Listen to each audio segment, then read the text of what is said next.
네, 여러분 안녕하세요. 연미정입니다. 오늘은요, 고려시대 후반부 정치사 마무리를 짓고요. 그 다음에 분야사 파트로 들어가겠습니다. 분야사 중에서 경제사와 사회사, 고려시대에 어떤 특징들이 있는지 내용을 좀 살펴보도록 할게요. 자, 보겠습니다. 먼저 고려시대 후반부의 정치적 상황을 좀 먼저 개괄을 해드리면요. 자, 후반부에 무신 정변을 기준점으로 해서 우리가 후반부의 상황을 살펴봐야 되는데요. 자, 우리 외부의 침략이 있었다. 자, 외부에 몽골의 침입이 있었다라고 하는 거. 그래서 요 시기가 언제냐면 무신이 집권했는데 안정기로 들어가는 최후 집권 시기 때 몽골의 침입이 있어 왔고요. 우리는 결국 이 몽골족하고의 화의에 의해서 우리는 결국 이 시기의 정치적인 상황은 간섭기로 들어가게 됩니다. 우리가 장기 항전을 하게 되잖아요. 6차에 걸쳐서. 그래서 결국에 우리가 이 시기를 원식민지라고 하지는 않아요. 고려의 어떤 풍습이라든지 주권 자체를 그대로 유지시킨 채 어떤 간접적인 통치만 들어오게 됩니다. 그래서 우리가 이 시기를 원간섭기라고 부르게 되는데요. 이 시기에 등장하는 왕들의 그래서 이 묘호명도 좀 남다릅니다. 자, 그래서 보시면 원간섭기부터 우리 최초의 말하자면 몽골인 공주하고의 혼인을 처음으로 했던 충렬왕,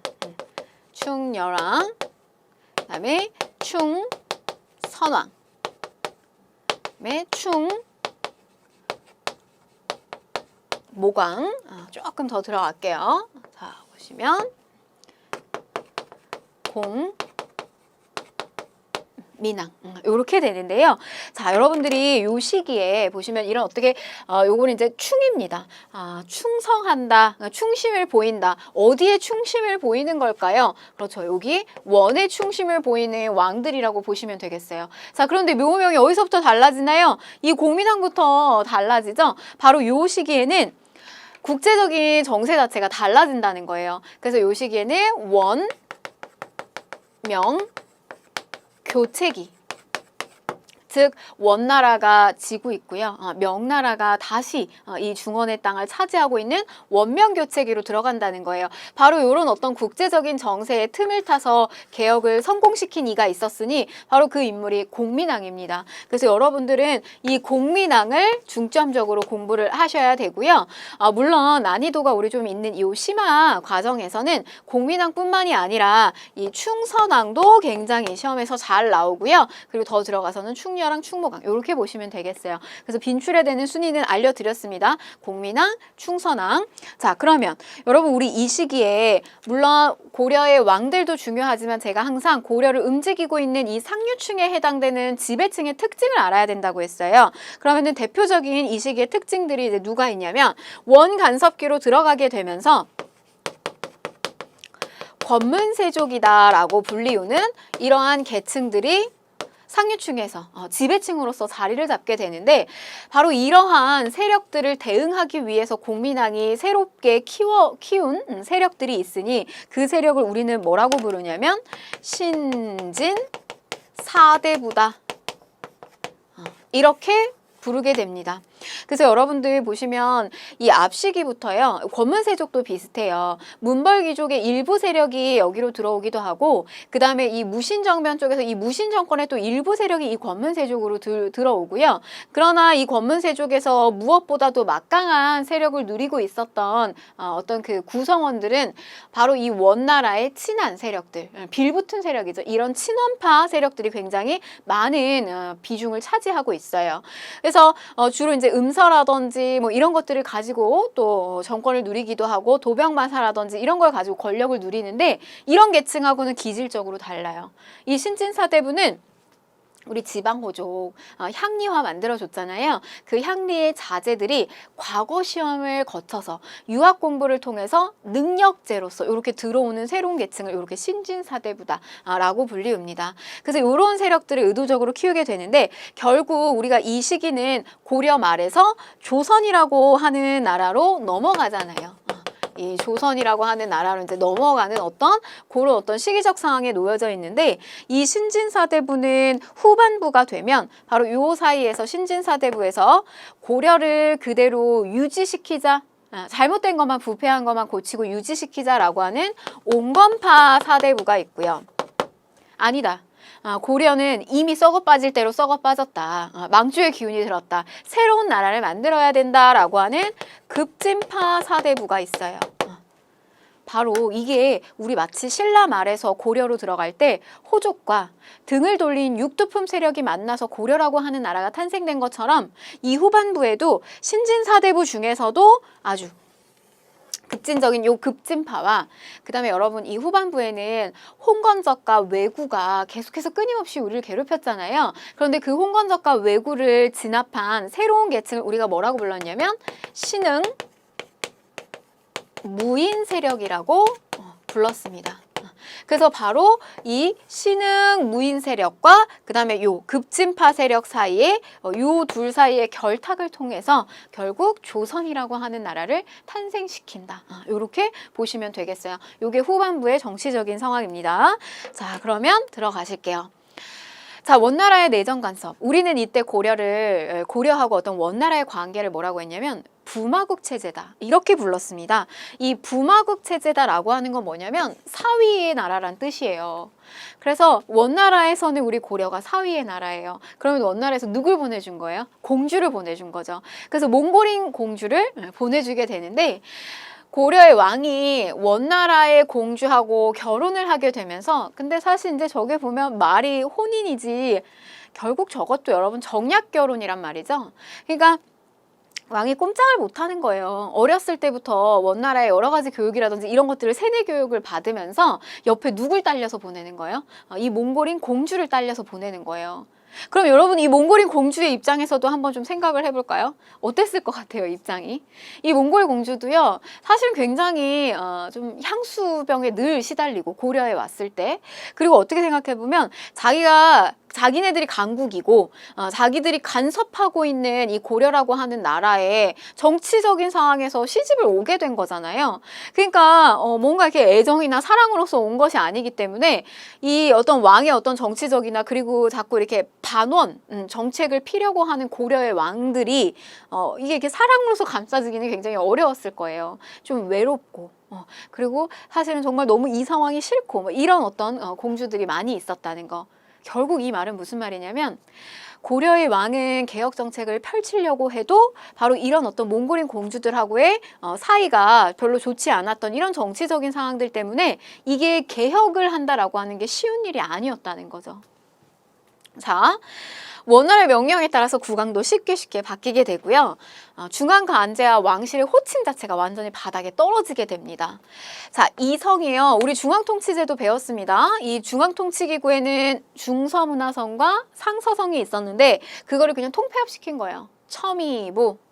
자, 이부, 호부, 예부, 형부 이렇게 6개의 부가 있었어요. 그런데 우리 이부하고 예부는 그냥 합쳐버리고요.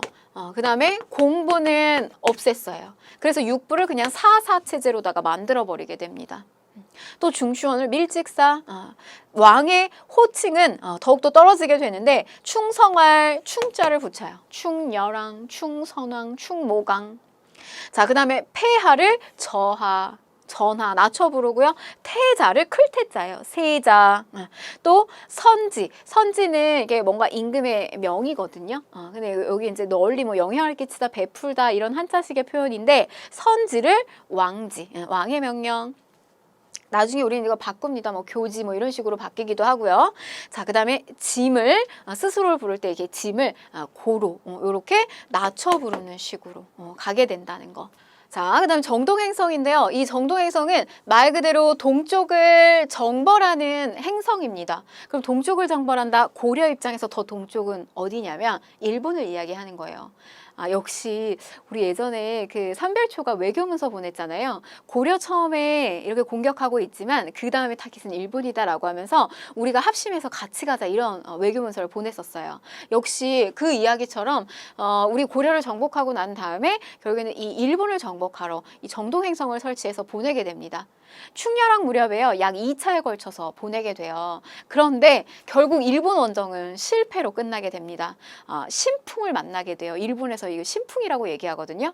훗날 이 태풍에 의해서 결국에는 이 어떤 그 수군이 전부 다 완전 전복을 하게 돼요. 근데 이 수군이 전복하게 되는데 만드는 이 태풍 신풍이라고 하는 것을 일본에서 뭐라고 부르냐면 하늘이 우리를 도왔다. 신풍 또는 가미카제 이렇게 부릅니다. 그래서 나중에 우리 2차 세계대전에 가게 되면 그 끝까지 이렇게 항전을 하게 되는 어떤 그런 자폭 부대 있잖아요. 그 가미카제 특공대라고 우리가 이름을 붙였죠. 사실 여기에서 이제 또 따온 말이라는 거.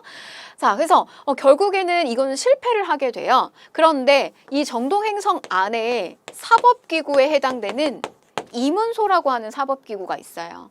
근데 이게 기구가 실패를 하게 되니까 오히려 남겨진 이 이문소라고 하는 사법기구가 고려의 내정을 간섭하게 되는 기구로서 자리를 잡는다는 거. 정동행성, 이문소.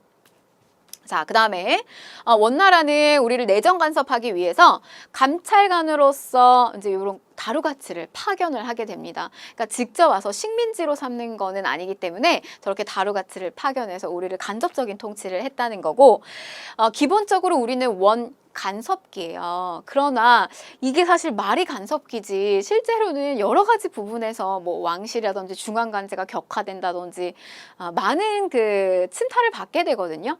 그런데 이제 이런 여러 가지의 어떤 그 간섭 중에서 영토에 대한 직접적인 상실이 이루어진 곳도 있어요. 나머지는 다 그대로 보존했는데 바로 그 지역이 어디냐면, 자, 천령 이북의 땅이다라고 하는 화주 지역에 쌍성 총관부를 설치하고요. 자, 그 다음에 동령부가 있습니다. 자, 그 다음에 또 하나 제주에 탐납 총관부가 있어요. 바로 이 세 개의 부가 통치기관이 설치된 이 지역은 영토에 대한 직접적인 상실이 이루어졌다는 거. 그럼 여러분 보세요. 이런 식의 침탈을 우리가 지금 앞에서 제가 개괄해 드렸던 것처럼 이 개혁하려고 하는 군주들이 이런 것들을 다시 원래대로 돌리려고 하는 시도를 했겠죠. 근데 이제 그런 시도를 요 공민항을 중점적으로 좀 보시면 좋다는 거예요. 자, 그 다음에 이렇게 이제 나라가 사실은 침탈을 많이 받게 되고 간섭받게 되면 우리 이거 일제강점기도 똑같아요. 어떤 수탈이 이루어졌냐? 두 가지로 나눠서 살펴볼 수 있거든요. 인적 수탈과 물적 수탈이에요. 인적 수탈은 말 그대로 사람, 이 사람을 완전히 다 빼앗아 가는 거예요. 젊은 남성들, 젊은 여성들, 젊은 남성들은요 환관으로 많이 끌려가게 되고요. 그 다음에 또 젊은 여성들은 공녀로서 끌려가서 거기서 여러 가지 허드렛 일이나 그 다음에 또 몹쓸 짓을 당하기도 하고요. 뭐 이런 일들이 불거지게 됩니다. 그런데 또 한편으로는 또 기이한 현상도 일어나요.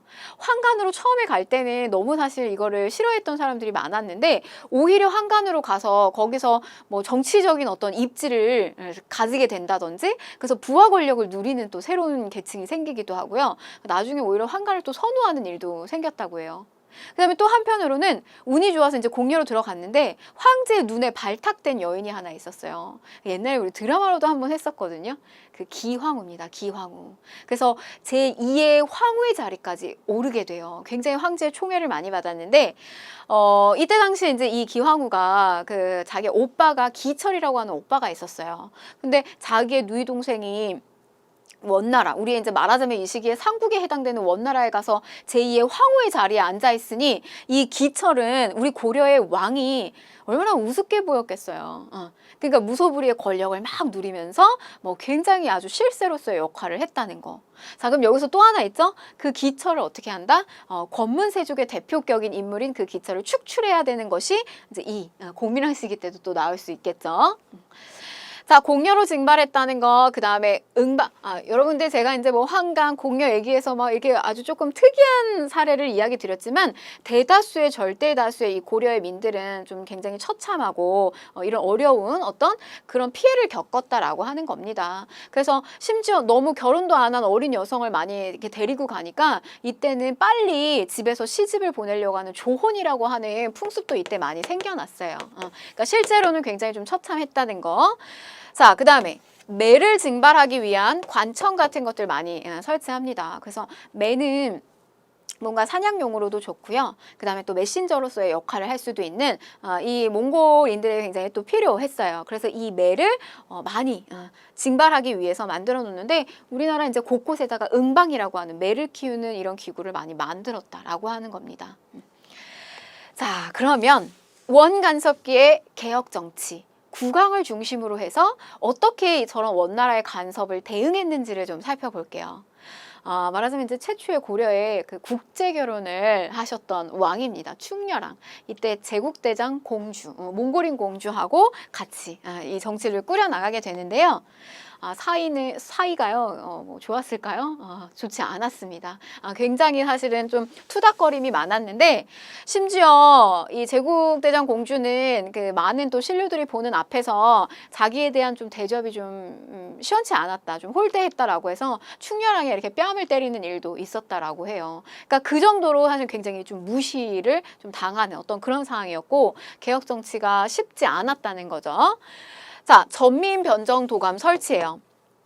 이 전은 토지, 그 다음에 민은 백성 민자인데, 이 전은 땅은 전부 누가 다 많이 가져갔냐면 권문세족이 다 많이 가져갔고, 그 다음에 저 백성은 전부 노비가 돼가지고 권문세족 밑에 노비로 많이 들어가 있었다는 거예요. 그러니까 권문세족의 힘이 너무 세지는데 그걸 어떻게 한다? 변정, 올바르게 돌리는 임시기구라고 하는 뜻이에요. 전민변정도감 누가 싫어했을까요?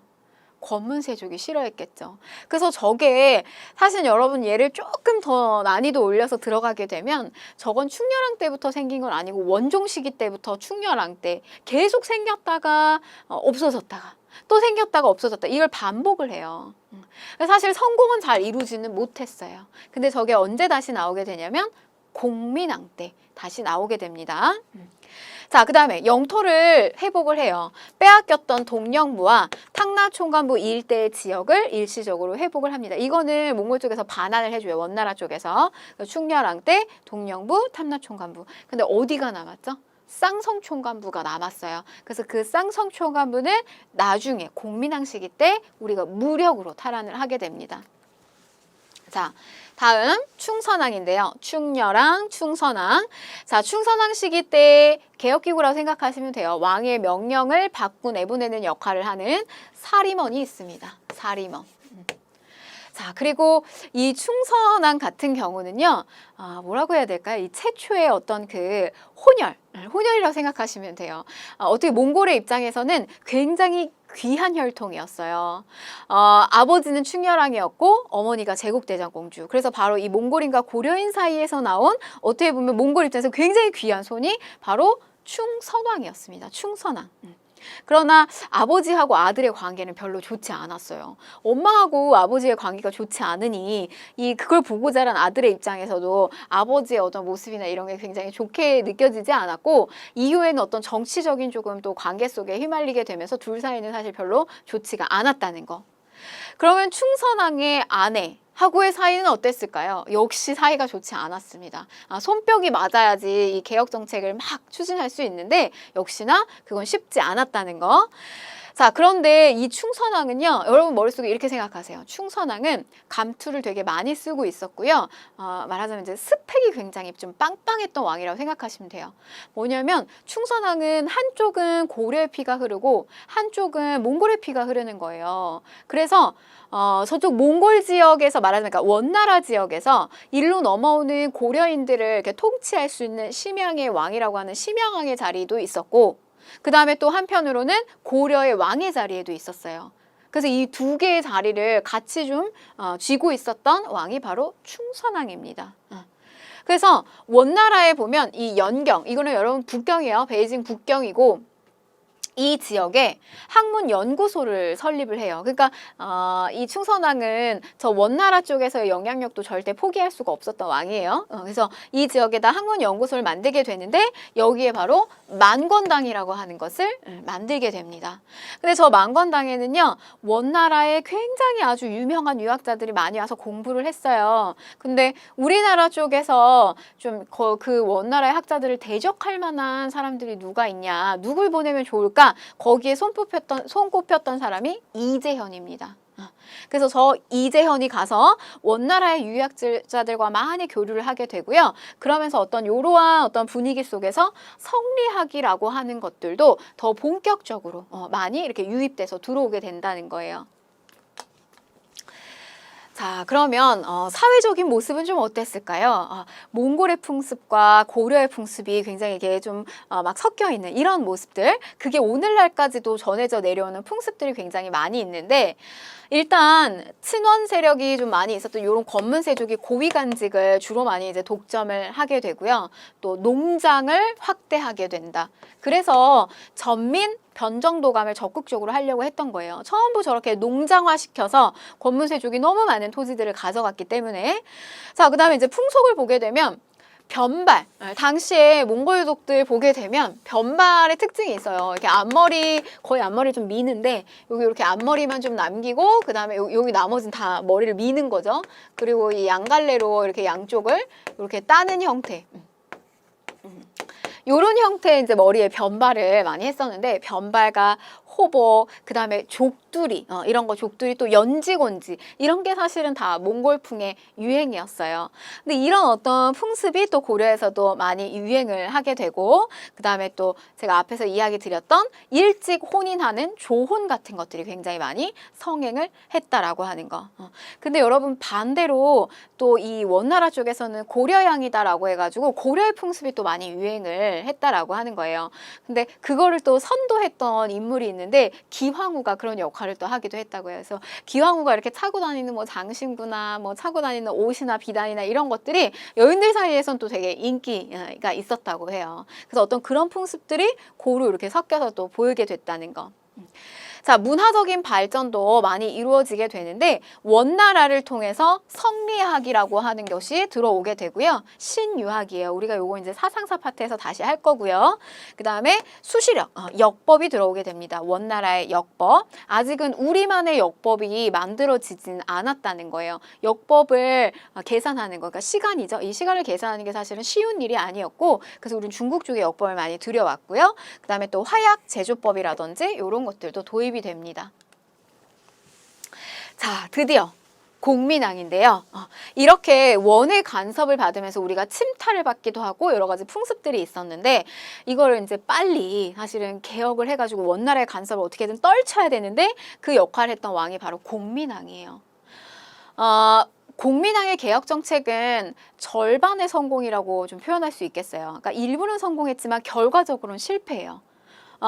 그 이유는, 그럼 이제 공민왕의 어떤 개혁 정치가 일부 성공할 수 있었던 이유, 앞에 있었던 많은 왕들이 시도를 했지만 잘 안 됐었는데 이때 성공을 할 수 있었던 이유는 뭐냐면, 우선 대외적으로는 원명 교책이었다는 거. 원나라 지는 해, 명나라 다시 뜨는 해. 이렇게 몽골족의 어떤 원나라가 지고요, 명이라 원나라 다시 뜨게 되는 어떤 이런 교체기 속에서 원나라의 간섭이 약화되는 틈을 타서 공민왕이 개혁 정책을 적극적으로 추진했다는 거.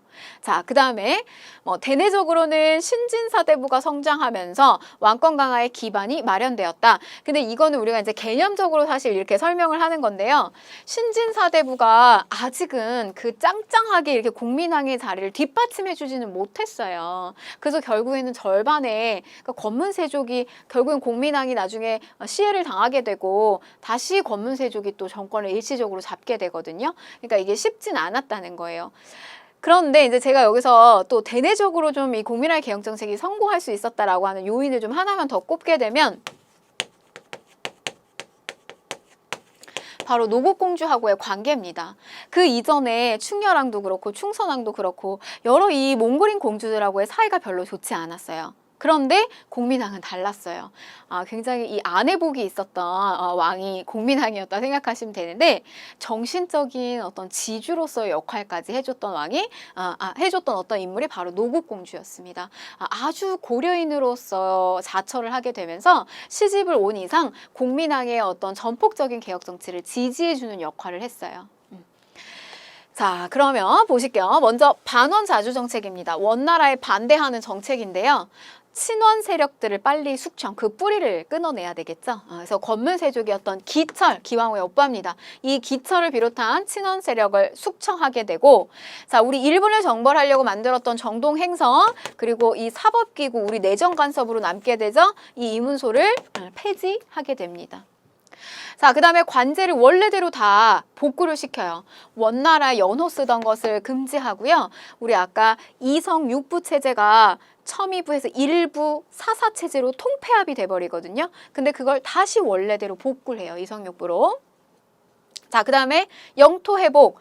우리 동령부하고 탐라총관부는 그거는 우리 충렬왕 시기 때 받았단 말이에요. 그런데 우리가 다시 되찾지 못한 땅이 하나 있었으니 쌍성총관부가 설치되었던 요 천령 이북의 땅이었어요. 그래서 요 지역을 공격해서 우리가 가져오게 됩니다. 자, 그리고 뭐 변발, 오랑캐 복장의 호복 같은 것들 다 금지하게 되고요.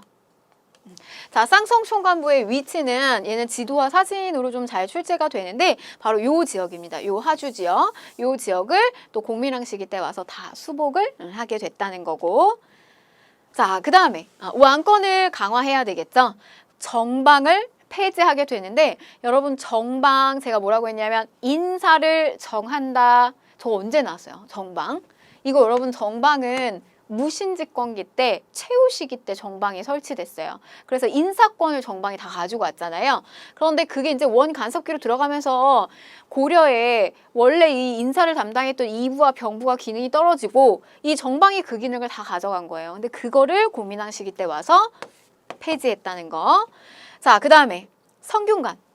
공민왕이 키웠던 새로운 인재들. 신진사대부잖아요. 유학 공부하는 그 사람들 어디서 키우겠어요? 바로 이 학교에서. 그래서 이 성균관은 원래 옛날의 명칭은 뭐였냐면 국자감이었어요. 근데 이 국자감의 명칭이 성균관으로 바뀐 건데 국자감에는 유학부도 있고 기술학부도 있습니다. 이 두 개가 있었는데요. 기술학부를 별도로 빼고 이 유학부만 남기면서 성균관을 아주 유학 교육기관의 어떤 메카로서 이렇게 자리를 잡게 합니다. 자, 그 다음에 또 나왔죠? 전민, 변정, 도감이에요. 권문세족의 경제적 기반을 약화시키죠. 왜냐면 노비를 양민으로 돌리는 거니까. 그래서 이때 승려였던 신돈을 등용해서 전민, 변정, 도감을 두게 합니다. 신돈과 관련된 이야기를 좀 하나 하면요. 이 신돈은 언제부터 적극적으로 등용돼서 이 공민왕의 개혁정책을 뒷받침을 해주냐면 노국공주가 이 난산으로 인해서 결국에는 사망을 하게 돼요. 그래서 이 공민왕은 완전히 그 정치적인 어떤 개혁을 하려고 하는 의지를 굉장히 상실한 상태였어요. 그래서 좀 아이러니한 건 뭐냐면 기존에 어떤 굉장한 어떤 정치적 세력이 많이 있었을 텐데 왜 하필이면 후반부에 공민왕의 개혁 정책을 지지해줬던 사람이 갑자기 승려가 나타나냐 이거예요. 근데 이제 공민왕이 아마 그런 이제 시리에 많이 빠져 있을 때 불교 쪽에 기일을 하면서 신돈에게 또 마음을 많이 터놓기도 하고 그러면서 이제 이 신돈하고 굉장히 가까워졌을 거라고 보고 있어요. 그래서 이 신돈에게 전폭적인 권한을 부여하게 되는데 그러면 이제 전민변정도감 저거는 누구를 타깃으로 삼은 거죠? 권문세족을 타깃으로 삼은 거잖아요. 그러니까 결국 신돈은 등장부터 자기의 적을 많이 둔 상태로 정치를 또 적극적으로 하게 된 그런 상황이었어요. 신돈의 마지막에 어떻게 됐을까요? 결국 신돈도 시해를 당하게 됩니다. 자, 불법적으로 빼앗긴 토지를 원래에게 주인에게 돌려주고 억울하게 노비가 된 자를 신분으로 되돌려주는 전민변정도감 넘어갈게요. 자, 신진사대부. 권문세족 견제하기 위해서 올려옵니다. 이들은 성리학을 공부하는 세력이고요. 과거 시험 보면서 올라오고요. 불교 폐단을 비판합니다. 그래서 이들이 이제 주축이 돼서 나중에 조선이라고 하는 나라를 건국하는 밑바탕이 되는 거예요. 자, 그런데 고려 말이 되면 이 신진사대부 사이에서 분화가 생긴다는 거죠. 고려의 개혁 방향을 두고 고려 그대로 유지하자 온건계합파, 정몽주, 이색 이런 인물들. 자, 그 다음에 급진개혁파 한쪽으로는 정도전, 조준입니다. 좀 이름도요, 좀 공교롭게도 급진파와 갈아엎자, 급진파와 온건파 좀 이름이 좀 이게 딱 특징적이죠. 정몽주, 이색. 여기는 정도전이에요. 조준. 이렇게 이해를 하시면 되겠어요. 자, 그래서 보시면 역성혁명. 역성혁명은 성을 갈아엎는 거예요. 고려왕조 무너뜨리고 새로운 왕조, 무슨 왕조? 이씨왕조를 탄생시키자. 여기는 반대. 이쪽은 주도를 하자. 근데 결국에는 역사적인 어떤 큰 파도는 급진개혁파에 의해서 새로운 나라를 건국하는 식으로 흘러가게 되는 거죠. 자, 우리 이 고려 말에는요, 또 새롭게 부상하는 어떤 스타 장군이라고 생각하시면 돼요. 이런 스타 장군들이 뜨게 되는데, 홍건적하고 왜구의 침입을 격퇴하면서 이들이 떠요. 바로 최영, 이성계, 뭐 최무선, 이런 사람들이 뜨게 됩니다. 여러분, 이성계, 조선을 건국한 최초의 왕이잖아요. 초대 왕이죠. 결국에는 바로 이 신진사대부들의 어떤 추대 속에서 이성계가 조선을 건국하는 초대 왕이 돼요. 그래서 보시면 신흥 무인 세력과 신진사대부가 만나가지고 이 조선이라고 하는 나라를 건국하게 되는데, 왕은 비록 이성계지만 어떤 조선을 설계하는 데 있어서 브레인의 역할을 해준 건 바로 그 밑에 있던 정도전, 이런 사람들이 신진사대부로서의 그런 역할을 해줬다는 거죠. 그리고 또 한쪽 축으로는 왕족, 또 혈통이죠. 이방원이 또 그 한 축을 담당을 하게 됩니다. 자, 요동정벌인데요. 지금 우리가 조선으로 넘어가는 그 고려 말의 상황입니다. 우왕이에요, 우왕. 자, 우리 요 마지막 상황은요. 공민왕, 우리 이쪽으로 오실게요. 자, 공민왕. 다음에 마지막에 우왕, 또 창왕, 그리고 고려의 마지막 왕이 공양왕이 되겠습니다. 공양왕. 그래서 여러분, 이 공민왕은 결국에는 이 개혁정책 실패하게 되고요. 이 마지막은 우왕좌왕 하다가 공양왕 끝난다, 이렇게 보시면 돼요. 그래서 결국 이제 이 시기 우왕 때 보시면 명나라가 천령 이북의 땅에다, 여러분 이 천령 이북이라고 하는 건 우리 그 쌍성총관부가 설치됐던 그곳이에요. 이곳이 우리의 도움으로 너희가 결국에는 원나라로부터 간섭을 벗어나고 고려라는 너희가 이 땅을 차지했으니 우리가 여기다가 어떤 군사적인 것들이라든지 뭐 여러 가지 무기라든지 이런 것들을 정비하는 곳으로다가 삼겠다라고 하면서 천령이를 설치할 것임을 통보를 하게 됩니다. 자, 그러자 이때 의견이 서로 나뉘어져요. 최영과 이성계의 의견이 서로 나뉘어집니다. 최영은 이성계의 한참 선배격이에요. 그런데 저 최영은 안 된다, 저 명예 저런 걸 받아들일 수 없다라고 하면서 요동정벌을 주장을 하게 돼요. 자, 그런데 이성계는 탐탁지 않아요. 왜냐하면 국제정세 이미 파악하고 있었어요. 신료들하고 함께. 당시에 사실 그 이성계는 결국 최영의 명을 받아서 떠나기는 해요. 그런데 어디서 회군을 한다? 위화도에서 회군을 하게 됩니다. 갈 때 굉장히 느리게 갔다고 해요. 올 때는 가는 시간보다 절반에 걸려서 회군에서 돌아오게 되는데, 거기서 만든 논리가 뭐냐면 사불가론입니다. 네 가지 이유를 들면서 결국에는 반대로 들어오게 돼요. 뭐 작은 나라가 큰 나라를 쳐서는 안 되며, 뭐 여름 장마철이기 때문에 활의 악효나 이런 게 녹아서 전쟁을 잘 치를 수가 없고, 그 다음에 빈틈을 노리는 왜구가 쳐들어올 가능성이 있고, 또 전염병이 돌아서 상황이 굉장히 악화될 것이다 등의 이유를 들면서 결국에는 회군을 하게 됩니다. 명분을 만든 거예요, 위화도에서. 돌아올 때 이성계의 심정은 어땠을까요? 명을 거역하고 돌아온 거예요. 그럼 딱 돌아온 다음에 너가 죽거나 아니면 내가 죽거나 둘 중에 하나겠구나, 이렇게 정말 마음을 다부지게 먹고 들어왔을 텐데, 돌아오자마자 이제 이 최영의 일파는 다 축출을 시킵니다.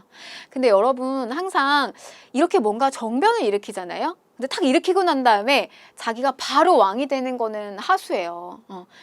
뭐냐면 민심을 다 등을 돌리게 할 수가 있어요. 그래서 돌아오자마자 이성계가 왕이 되는 것이 아닙니다.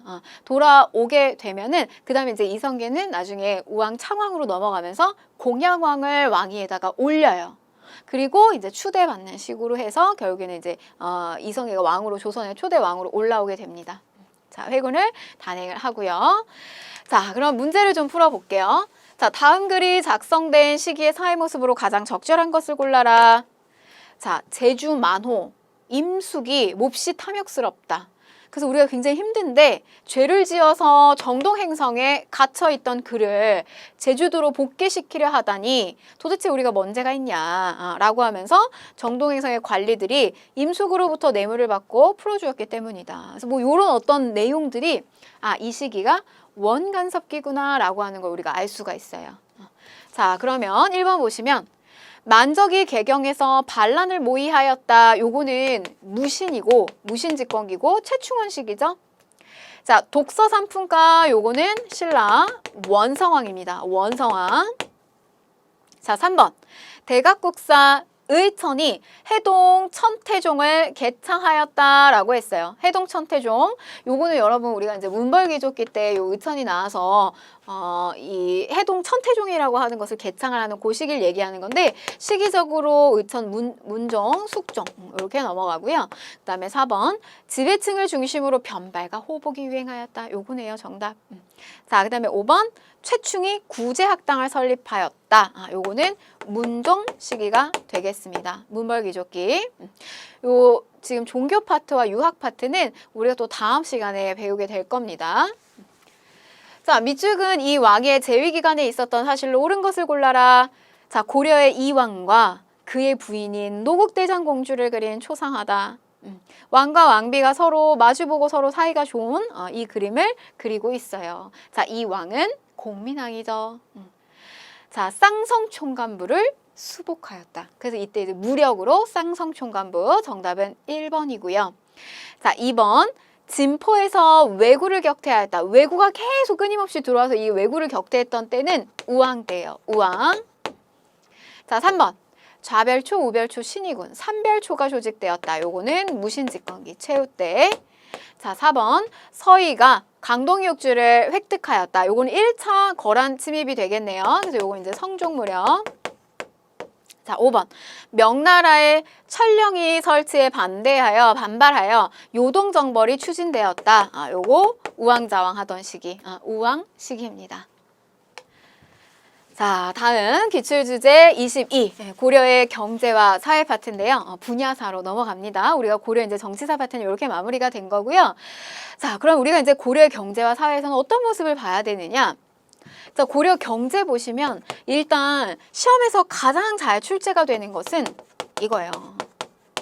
전시과. 전시과입니다. 이거에 우리 아파트에서 고대사에서 유사 개념을 찾아보게 되면 관료전, 그 다음에 노급이에요. 여러분, 이 관료전과 노급의 공통적인 특징은 뭐였냐면 관료들에게 일한 대가로 지급이 되는 거였어요. 그러니까 말하자면 봉급제도예요. 봉급제도. 마찬가지 똑같아요. 전시과도 고려 시기 때 관료가 된다면 주는 어떤 월급이라고 생각하시면 돼요. 봉급제. 이게 전시과입니다. 그런데 좀 내용이 조금 달라진다는 거. 자, 그래서 요거 하나 보시고요. 그 다음에 이제 고려의 경제 같은 경우는 고려 경제 모습이 국가적 차원에서는 경제를 굉장히 이렇게 좀 발전시키려고 하는 노력을 했어요. 화폐를 사용하게끔 하려고도 했고 활발한 무역을 하기도 하고. 그러나 고려의 경제는 국가적 차원에서 노력은 했으나 현실적인 조건이 따라주지 않았다는 거. 그러니까 예를 들면 농사법을 막 키우려고 해도 아직은 토지가 비옥하지 않고 척박하고, 그 다음에 아직은 어떤 비료라든지 뭐 이런 것들이 조금 덜 발달이 된다든지, 그 다음에 여러 가지 뭐 기술적인 부분이라든지 이런 게 조금 아직 조건이 따라주지 않는 거예요. 어떤 그런 어떤 경제적인 모습. 자, 그 다음에 고려의 사회에서 보셔야 되는 건 뭐냐면 역시나 신분의 모습을 살펴봐야 되는데, 고려 사회에서 신분의 모습 중에 특징은 뭐냐면 새로운 이 중류층이라고 하는 계층이 생긴다는 거예요. 제일 위쪽에는 상층이 있겠죠. 귀족층이 있는데 여기에 속하지도 않고, 그렇다고 일반 농민이나 수공업자나 이런 일반 양민에 속하지도 않는 이런 어떤 중간 계층에 해당하는 중류라고 하는 계층이 고려시대 때 새롭게 나와요. 그래서 그 중류에 대한 내용들 이렇게 좀 포커스를 잡아 드릴게요. 자, 그럼 보실게요. 토지제도. 전시과입니다. 이 전시과는 갑자기 이렇게 탁, 그러니까 여러분들이 관리가 됐어요. 그러니까 공무원이 됐어요. 근데 공무원이 됐다고 갑자기 월급이 처음부터, 공무원이라고 하는 제도도 생긴 지 얼마 안 됐는데 월급 제도가 완벽하게 갖춰지지 않아요. 시기가 점점 지나가면서 변화를 맞이하게 되고 또 개선점도 생기고 하는 건데요. 일단 고려가 처음에 건국을 했을 때 역할 분담에 따라서 주는 역분전이라고 하는 게 생깁니다. 그래서 역시 이때 줄 때는 공신들에게 주는 거예요. 인품과 그 다음에 공로에 따라서, 핵심이 여기 있어요. 공로에 따라서. 그리고 저 인품이라고 하는 건 그러니까 이제 왕이 주고 싶은 사람한테 주는 거예요. 쉽게 말해서. 주관성이 많이 들어갔다 라고 하는 겁니다. 주관성이. 토지를 지급했다. 자, 이게 모체가 돼서 그 다음에 나오게 되는 게 전시과예요. 시정, 전시과. 처음에 나온다. 시정, 전시과. 경종 때 처음 나오는 전시과. 자, 핵심은 전직과 현직. 지금 현직에 있는 관료와 그 다음에 관직에서 물러났어요. 물러났던 이런 전직 관료에게 인품과 그리고 공복을 기준으로 해서 전지와 땅에서 나오는 세금을 거둘 수 있게 해주고요. 그 다음에 시지는 땔감을 얻을 수 있게 해주는 거예요. 오늘날로 치면 건물을 주는데 건물 자체를 주는 게 아니라 건물에서 월세를 받을 수 있는 그 권한만 주는 거예요. 이걸 우리는 뭐라고 하냐면 소유권이 아니라 수조권이라고 얘기를 합니다. 소유는 완전히 갖는 건데요. 수조는 조세를 거둘 수 있는 권한만 갖는 거예요. 건물 줬는데 거기서 월세만 받을 수 있는 거. 그 다음에 또 하나는 뭐냐면 시즌 이건 땔감이잖아요. 땔감은 열을 내는 거예요. 그래서 뭐 예를 들면 뭐 자동차에 어떤 주유권을 준다든지 기름을 준다든지 이렇게 생각을 하시면 되겠어요. 오늘날 현대적 관점에서. 자, 그런데 처음에는 어떻게 했다? 인품이 반영됐다더라. 인품과 공복. 이 공복은 광종 시기 때 공복제를 마련을 했어요. 자단, 비녹. 그래서 이런 어떤 관료적인 등급의 시스템과 주관성이 같이 들어갔다는 거. 자, 그런데 역시 저렇게 인품이 들어간다라고 하는 건 너무 주관적이잖아요. 그래서 이 전시과가 바뀌게 됩니다. 어떻게? 고쳐지게 돼요. 개정 전시과. 언제? 목종 때. 개정 전시과. 자, 지급 기준에서 뭐가 빠지냐면 인품이 빠져요. 그래서 관등만 고려를 하게 된다. 자, 그 다음에 마지막 문종 때 경정전시과. 자, 이때는 어떻게 되냐면 지급 때는 토지는 한정되어 있는데 관료는 계속 늘어요. 그러다 보니까 토지가 점점 시간이 갈수록 부족해지는 현상이 일어나요. 그래서 결국엔 어떻게 되냐면 전직 관리는 뺍니다. 그래서 마지막 전시과에서는 현직 관리한테만 토지를 지급하게 된다. 그리고 뭐 이 시기에 오게 되면 무관에 대한 대우가 일부 상승하게 된다는 거. 왜냐하면 우리 막 거란의 침입, 요 앞에 거란의 침입으로 이 무관들이 활약을 많이 또 하거든요. 그래서 이들에 대한 대우를 일부 좀 많이 개선을 시켜주게 되고, 자, 그런데 이 전시과는 이 사건이 터지면서 이제 본격적으로 붕괴기를 맞이하게 되는데요. 무신들이 정변을 일으키고 난 다음부터는 일부의 특정 세력이 토지를 전부 이렇게 독점하는 현상이 일어나게 되면서 전시과의 기본적인 틀이 무너지게 됩니다. 그리고 또 이후에 몽골하고의 대몽 항쟁이 계속 있어 오잖아요. 그러면서 이런 기존 체제는 무너지게 된다고 보시면 되겠어요. 자, 그러면서 결국 이제 공양왕 시기 때 들어가게 되면 자, 여러분 위화도 회군했어요. 이성계가 위화도 회군을 하고 난 다음에 가장 주목한 부분이 뭐냐면 토지제도에 대한 개혁이에요. 왜냐면 이거는 많은 농민들 그리고 많은 관료들이 특히 이건 이제 관료에게 주는 거기 때문에 관료들이 굉장히 주목하고 있는 부분이란 말이죠. 그래서 순서적으로 보셨을 때 이성계가 위화도 회군을 하고 난 다음에 순서상 뭐가 실시가 되냐면 과전법이에요. 그래서 이 과전법 공양왕 때 실시를 하게 됩니다. 그래서 이 과전법의 목적은 뭐냐면요. 결국 이들한테 주는 거예요. 신진사대부, 그러니까 권문세족이 아니라 신진사대부, 새로운 나라를 끌고 갈 수 있는 저 신진사대부에게 경제적 기반을 마련하기 위해서 준다. 자, 그런데 우리가 전시과 같은 경우는 전국을 토지를 대상으로 했다면 이 과전법은 경기 지역에 한정해서 전 현직에게 지급이 됩니다. 이 과전법 이후부터 이제 등장하는 변화되는 토지제도는 조선의 토지제도가 되는 거예요. 과전법 이렇게 넘어갑니다. 자, 다음 농업과 수공업의 발달인데요. 앞에서 설명드렸던 것처럼 국가 차원에서 많이 이걸 발달시키려고 노력을 했지만 여러 가지 좀 환경적인 부분이 그렇게 막 따라주지는 않았다는 거. 자, 농업은 발달합니다. 비료고요. 12법 그리고 윤작법이에요. 토지를 나누어서요. 이 경작지를 나누어서 A, B, C 이렇게 나누게 되면 A하고 B는 경작하고 C는 잠깐 쉬어두는 거예요. 그리고 다음번에는 C는 경작을 하고 A는 쉬게 하고 이렇게 돌려짓기를 하는 방식. 또 이양법입니다. 모내기법 이런 것들이 일부 실시가 돼요. 이양법 우리 조선시대 가면 또 자세하게 들어갈 거고요. 자, 그 다음에 목화를 재배하게 된다. 문익점이 원나라에서 목화씨를 들여오게 되죠. 이 목화가 재배가 가지고 오게 된 가장 큰 영향력은 백성들의 어떤 의 생활에 굉장히 큰 변화를 가지고 왔다는 거예요. 삼배같이 꺼끌꺼끌하고 좀 바람이 통하는 이런 옷이 아니라 이제 이 모직물을 쓰게 됩니다. 그러면서 조금은 좀 따뜻하고 편안한 이런 옷을 입을 수 있게 됐고요. 자, 그 다음에 깊이가리가 일반화가 돼요. 토지를 깊게 가는 건데 이거를 소를 이용한 이런 깊이가리가 일반화가 되면서 역시 토지에 대한 생산력도 굉장히 증대가 됐겠죠. 자, 그 다음에 농서가 보급이 됩니다. 아직은 우리 토지를 기준으로 하는 농사법이 정리된 책은 아직은 나오진 않았어요. 요거는 세종 시기 때 들어가면 나오게 되는데, 자, 요 시기는 고려 말에 문신이었던 이함이 농상지표를 원나라로부터 소개하고 또 보급을 하게 됩니다. 미리 알려드리면 우리 세종 시기 때 농사직설이 나오죠. 그건 이제 우리의 토지에서 지은 그 농경법이 기록이 되어 있는 책입니다.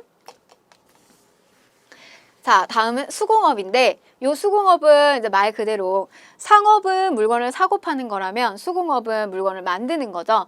그래서 고려 전반기에서는 국가에서 관리하는 관청수공업과 우리 특수한 행정구역이었던 향, 부곡, 소가 있었어요. 근데 요 소에서 주민들이 관청에 곡물로 납부하는 이런 어떤 소수공업이 발달했다는 거고, 근데 이게 이제 후반부에 가게 되면 점차적으로 개인의 집에서 그냥 소소하게 물건을 만들어서 사고 파는 이런 것들이 조금 성행이 돼요. 가내수공업이라고 하고요. 그 다음에 또 어디서 물건을 만들어서 팔기 시작하냐면 절에서 만들기 시작을 해요. 그래서 사원수공업이 발달하게 된다. 술이나 종이나 이런 것들을 만드는데 기가 막히게 잘 만들었다라고 해요. 스님들이 만든 거예요. 근데 이게 점점 돈이 되는 거예요. 근데 이렇게 돈이 되다 보니까 불경을 외워야 되는 어떤 그런 불당이나 이런데 뭐 절의 앞에 이런 마당이나 이런데 전부 이렇게 뭔가 이렇게 상품을 판매하기 위한 그런 곳으로 만들어졌다는 거죠. 절이 뭔가 부유해지고 있는 현상. 이거는 조금 이제 고려 후반기에 불교가 이렇게 타락하고 있는 모습을 보여주고 있기도 하는 겁니다. 자, 상업입니다. 상업. 시장이 있었어요. 우리 시장은 동시전. 이게 이미 지증왕 때부터 나왔었거든요. 고려 당연히 있고요. 개경과 서경에 시전이 있습니다. 시가지에 있는 큰 상점이고요. 초창기에 이제 이렇게 대도시를 중심으로 하는 관영 상점들이 많이 있었어요. 그러니까 오늘날 치면은 뭐 서점, 그 다음에 약국, 그 다음에 뭐 찻집, 다점 이런 것들이 또 많이 운영이 됐고요. 또 이렇게 이제 그 시장이 있으면 저런 시장의 상업 활동을 감독을 하는 관청이 있었다는 거. 시전, 경시서. 우리 동시가 있었으면 동시전이 있잖아요. 이런 것처럼 고려도 시전과 경시서가 있었다는 거.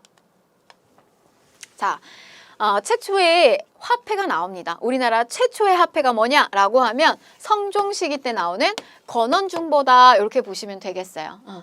이어서 뭐 숙종 시기 때 의천, 승려 의천의 건의에 의해서 화폐를 주조하는 주전도감이라고 하는 기구도 나오고 사만통보나 해동통보 또 심지어는 어떤 고액 화폐에 해당되는 우리나라 지도의 모양을 본뜬 은병이라고 하는 이런 고액 화폐도 나와요. 그러나 나오기는 했으나 활발하게 유통되지는 않았다. 이게 쉽지 않았어요. 왜냐면 백성들 사이에서 화폐에 대한 인식이 아직은 자리를 잡고 있지 못했어요. 그래서 우리나라에서 가장 이제 활발하게 유통했던 화폐가 뭐냐 이러면 상평통보가 되겠습니다. 그래서 요건 이제 조선 후기에 나오는 거고요. 자, 무역 활동. 우리 그 신라 시대 때 신라가 한강의 하류를 차지하면서 중국하고의 직교역을 했던 당항석이라고 하는 거 요거 좀 기억하시고, 통일신라로 넘어가게 되면 울산항이 부각을 하게 돼요. 부각이 되죠. 자, 고려로 오게 되면요. 병난도. 우리의 이름이 코리아, 고려, 코리아 이렇게 알려지게 됐던 항구입니다. 병난도. 국제무역항으로 발전을 하게 되고요. 역시나 우리는 송나라하고 적극적인 교역을 했습니다. 그래서 우리 쪽에 종이나 인상 같은 것들을 수출하고요. 비단이나 약재와 같은 서적과 같은 어떤 귀족들의 지배층들의 어떤 사치품 같은 것들을 우리가 유입해서 받았고요. 거란하고 여진하고의 무역에 있어서는 우리가 이제 농기구나 식량 같은 것들을 수출해주고 모피, 마을 등을 수입해서 왔다는 거. 그리고 아라비아 상인들에게는 또 수은이나 향료 같은 것들을 수입해서 이런 어떤 국제적인 무역도 했다라고 하는 거. 병남도입니다. 병남도. 자, 다음은 고려의 사회사 파트입니다. 자, 여러분들 제가 이 신분의 구조, 사회사를 들어가기 전에 항상 봐야 되는 것은 신분의 모습을 살펴보는 것이고 이 신분들 중에서도 고려에 요 중류층이라고 하는 계층이 생겼다. 그래서 요거를 좀 보시라고 이야기 드렸어요. 자, 우선 귀족층을 살펴보게 되면 오품 이상이요. 오품 이상의 고위 관료. 그래서 이들은 음서하고 공음전이라고 하는 이 혜택을 받게 되면서 대대적으로 어떤 그 특권을 유지하게 되는데 자, 처음에는 호족, 지배층, 그 다음에 문벌귀족, 자, 그 다음에 고려를 전기와 후기로 나누는 이런 무신들이 집권을 하게 되고요. 그 다음에 친원 세력이었던 권문세족, 그리고 마지막에 키워지는 공민왕 때부터 적극적으로 키워지는 신진사대부. 이들이 주요한 계층이라고 보시면 되겠고요. 공음전과 음서의 혜택은 뭐 문벌귀족이 전형적이었고 권문세족 같은 경우도 그런 혜택을 또 많이 입었고요. 신진사대부는 조금 이제 색깔이 달라진다라고 보시면 되겠습니다. 자, 중류층이에요. 이 중류층은 우리 앞에 귀족층이 주로 5품 이상에 해당된다면 중류층 같은 경우는 6품 이하에 해당되는 하급 관리라고 생각을 하시면 돼요. 여기에는 말단, 서리부터 시작해서 군인들, 군인전을 받는 군인들, 그 다음에 향리층들이 있습니다. 군인하고 향리 같은 경우에 아주 대표적인 특징인데요. 이들은 자기들의 직업이 자식들에게 계속 연계가 돼요. 그래서 직업이 세습되면서 경제적인 조건도 계속 세습이 됩니다. 그래서 군인 같은 경우는 군인전, 그 다음에 향리 같은 경우는 외역전, 이런 토지가 자식에게 직업과 토지가 한꺼번에 같이 연결이 되는 그래서 이렇게 자리를 형성하게 되는, 계층을 형성하게 되는 중류층이 되는 거예요. 자, 그런데 이제 그 중에서 여러분들 좀 잘 나오는 것이 요 향리층인데요. 향리층, 지방호족 세력. 이들을 재편하는 과정에서 향리화로 만들게 되고요. 지방에서 행정적인 실무를 담당하고요. 그래서 보면 이들의 뭐 실질적으로 옛날에 그러니까 호족 출신이죠. 조금 힘 있는 호족들 중에서 지배층 호장, 그 다음에 그 밑에 부호장, 그리고 하층 향리 뭐 이런 식으로 이제 구성이 됩니다. 이들은 기인제나 사신간제와 같은 것들로 인해서 또 통제를 또 받기도 하고요. 자, 그 다음에 양민입니다. 양민. 우리가 이들은 그냥 농업에 종사하는 흰 옷을 입고 지내는, 그러니까 삼배 옷을 입은 그냥 존재들 생각하시면 돼요. 이들은 그래서 우리가 이제 그냥 일반 양민, 농민층, 주로 농민층들을 우리가 백정이라고 불렀고요. 법적으로는 과거응시가 가능하지만 실제로는 과거 시험을 치르지는 못했다는 거. 자, 그 다음에 양민에는 향, 부곡, 소에 해당되는 특수한 집단민이 있었습니다. 이들은 양민이기는 하지만 어땠다고요? 세금을 굉장히 많이 내고요. 거주의 이동도 없었고 여러 가지 면에서 차별을 많이 받았던 계층이에요. 자, 그 다음 천민입니다. 천민. 대다수가 노비였고요. 보시면 아시겠지만 매매, 그 다음에 상속할 수 있고요. 증여할 수 있어요. 이 말은 뭐냐면 사람으로서 존중받았던 존재들이 아니란 이야기예요. 물건으로서 사고 팔렸다. 이렇게 생각을 하시면 되겠습니다. 노비는 공노비가 있고요. 그 다음에 사노비가 있어요. 국가노비고요. 그 다음에 이 사노비 같은 경우는 개인의 노비인데 이 공노비 같은 경우도 관청 안에 들어가서 일을 하는 이병노비가 있고요. 그 다음에 바깥에 떨어져 나와서 살게 되는 외거노비가 있어요. 마찬가지로 개인의 사노비인 사노비 같은 경우도 한 집안에서 같이 사는 솔거노비가 있고요. 별도로 자기의 토지를 가질 수도 있는 외건오비가 있어요. 그래서 실제로 이런 외건오비들의 모습을 살펴보게 되면 일정 부분의 토지를 또 가질 수도 있고 경작할 수 있기 때문에 일반 이렇게 못 사는 양민층의 모습하고 비교해 봤을 때 굳이 그렇게 큰 차이도 없었다라고 해요. 그러나 이제 이런 어떤 차이점은 있었다는 거, 재산입니다. 이 말은 주인이 어떤 결정을 하느냐에 따라서 내가 나의 어떤 근거지나 상황이 얼마든지 바뀔 수 있다는 이야기예요. 자, 고려의 뭐 기타 또 사회적 모습을 살펴보게 되면 이런 향도라고 하는 것이 있었다는 거.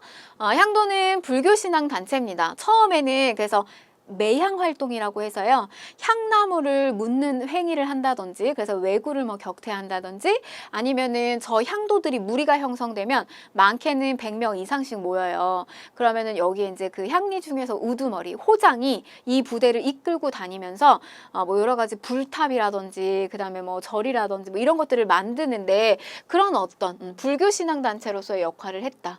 그런데 이들이 이렇게 모이다 보니까 조직력이 생겨요. 그래서 시간이 점점 지나가면서 어떤 역할을 하게 되냐면 마을에 중요한 행사가 있을 때 그러한 어떤 역할의 어떤 공동 조직으로서의 역할을 하게 된다는 거. 그래서 조선 시기 때 조선 후기 무렵쯤에 가게 되면 우리 왜 그 장례에 치르게 되면 상여 메고 나가는 상여꾼들 있잖아요. 그런 어떤 상여꾼들의 모습도 사실은 여기 향도에서 출발했다는 거. 자, 그래서 저 향도의 모습은 고려 시기 전반기에는 불교적 행사를 하는 존재였는데 고려 후기에서 그다음에 조선으로 넘어가게 되면 이들은 어떤 농촌 사회나 이런 데서 어떤 농민의 어떤 공동 조직으로서의 역할을 하기도 했다는 겁니다. 자, 그 다음에 뭐 여러 가지 이제 사회제도들이 많이 보여지는데요. 우리가 왕의 업적을 하면서 설명을 또 드렸어요. 그래서 보시면 제위보가 있습니다. 요거는 광종 때 설치된 건데 원금이 있어요. 근데 원금에 돈이 생기면 여기에 이자가 생기는데 이 이자를 가지고 빈민을 계속해서 이제 구제하는 이렇게 보가 붙으면 원금과 이자가 있는데 이자를 가지고 빈민을 구휼하는 제위보가 있고요. 자, 그 다음에 의창이 있죠. 성종 때. 자, 그리고 또 성종 시기 때 상평창. 우리 요거는 성종의 업적에서 설명을 드렸었고, 자, 그 다음에 구제도감이 있습니다. 요 구제도감이라고 하는 건 병자의 치료를 위해서 설치한, 뭐 갑자기 역병이 돈다거나 이렇게 했을 때 임시적으로 만든 거예요. 도감. 그래서 이들을 치료하는 거. 그 외에도 약국이에요. 해민국, 약 처방을 해주는 약국. 그 다음에 또 동서 대비원, 의료원입니다. 빈민들을 또 치료해주는 이런 의료원들이 있었다. 자, 다음은 여성의 지위 모습인데요. 이 여성의 역사는 잘 출제가 되지를 않아요. 근데 이 한 파트에서 여성의 역사가 출제가 됩니다. 근데 이건 뭐냐면 여성에 대한 지위가 어떻게 변화가 되느냐인데, 자, 이 여성의 지위는 여러분 꼭 이렇게 나누셔야 돼요. 고려부터 조선의 전기를 한 묶음. 그 다음에 성리학이 뿌리 깊게 본격적으로 자리 잡기 시작하는 조선의 후기 파트. 여성의 지위는 이렇게 나뉜다. 자, 이걸 조금 극단적으로 표현을 하자면 고려와 조선 전기까지의 여성의 지위는 어느 정도 지위를 좀 확보하고 있었다는 거.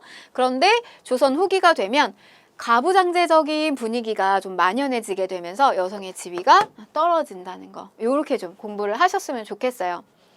자, 상속과 제사에 있어서 고려 시기 때 이렇게 통칭을 하면 고려 시기 때는 남녀 차별 없이 균등하게 상속하게 됩니다. 균분 상속을 하게 되고요. 또 역시 재산을 고르게 상속받기 때문에 딸도 제사를 지내요. 그러니까 남자나 아들만 지내는 게 아닙니다. 그래서 우리가 이걸 뭐라고 하냐면 윤회 봉사라고 하고요. 자, 그 다음에 혼인에 있어서 여성의 이혼과 다시 혼인하는 재가 이런 게 자유로웠어요. 차별이 없었다는 거. 그러나 조선 후기에 가게 되면 달라집니다. 자, 그 다음에 음서 역시요. 사위와 외손자에게까지 음서의 혜택을 받았다는 거. 그래서 어느 정도의 어떤 여성의 지위를 좀 확보하고 있었다는 거. 그래서 여러분 이런 일화가 하나 있어요. 박유의 일화가 있습니다. 이게 뭐냐면 박유라고 한 신료가 당시 고려 후반에 몽골 침입기 때 남자들이 전쟁터에도 많이 나가고 이러다 보니까 남자 수가 너무 줄어요. 그러니까 일부 다 처제를 하자 이런 건의를 해요. 저 박유라고 하는 신료가. 그런데 이제 그 이야기가 고려에 이제 퍼지게 됩니다. 그래서 백성들 사이에 퍼지게 되는데 8간의 행사를 치러 나가는데 그 제안을 했던 박유가 나타난 거예요. 그러니까 이제 어떤 한 노파가 손가락으로 저자가 일부 다 처제를 하자고 건의했던 사람이다라고 하면서 손가락질 하니까 옆에 있는 여성들이 다 돌을 하나씩 갖고 와가지고 저 사람에게 돌을 막 던졌다고 해요. 그래서 그 뒤로 다시는 이렇게 일부 다처제로 하는 이런 건의가 나오지 않았다라고 합니다. 그래서 우리나라는 일부 일처제예요. 원칙은 조선시대까지도. 그러나 일부 일처제지만 첩은 허용이 됩니다. 그래서 일부 어떤 다첩제 이런 형태가 이루어져요. 그래서 정실 부인 사이에서 나온 자식과 첩의 사이에서 나온 자식 사이에 약간의 어떤 이런 차별 구도가 조선시대 가게 되면 좀 전형적으로 생긴다는 거. 조선시대 파트 가면 다시 또 설명을 드릴게요. 자, 그러면 문제 좀 풀어보도록 할게요. 자, 가나에 해당하는 토지제도에 대한 설명으로 옳은 것을 보기에서 골라라. 경제 파트에서 굉장히 중요합니다. 자, 경종, 직관과 상관 각품의 전시가를 제정하였다. 경종 원년에 처음 나온 거예요. 시정 전시가. 자, 공양왕 때 과전을 주는 법을 정하자. 과전법이네요. 자, 요거 과전법 신진사대부들에게 준 거. 자, 그럼 볼게요. 가. 전지와 시지를 지급하여 수치의 권리를 행사하게 하였다. 이게 바로 전시과죠. 수조권을 주는 거. 자, 그 다음에 니은.